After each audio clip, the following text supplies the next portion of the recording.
Қайырлы күн баршаңызға. Бүгін сіздермен өте дәмді әрі дастарханда ерекше көрінетін тіске басардың жасалу жолымен бөлісетін боламын.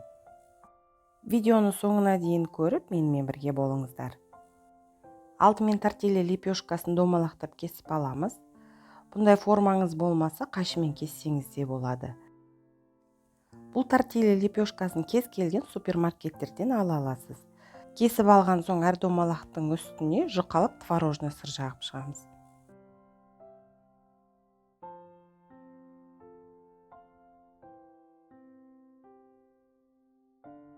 Енді осы творожный сырдың үстіне консервіленген тунец балығын езіп жұқалап жағамыз.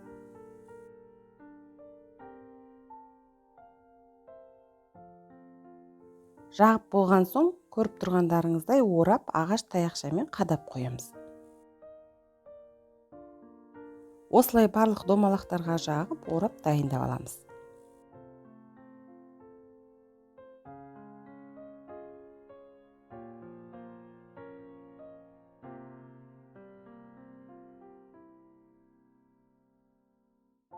Табамызға сәл сұйық құйып, орташа отта түтікшелеріміздің астыңғы жағын ғана қызарғанша қуырып аламыз.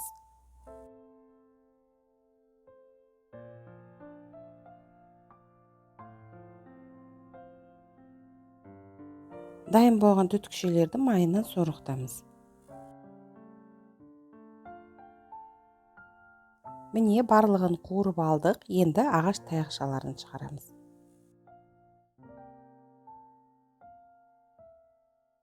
Тортильяларымыздың ортасын ашып, икра жағып, әсемдейтін боламыз. Міндетті түрде дайындап көріңіздер, шынымен өте дәмді болып шығады. Сұрақтарыңыз болса, комментарийға жаза отырыңыздар, мен міндетті түрде жауап беретін боламын. Алдыда пайдалы видео рецепттерді жіберіп алмас үшін арнама тіркеліп, қоңыраушаны басып қойыңыздар.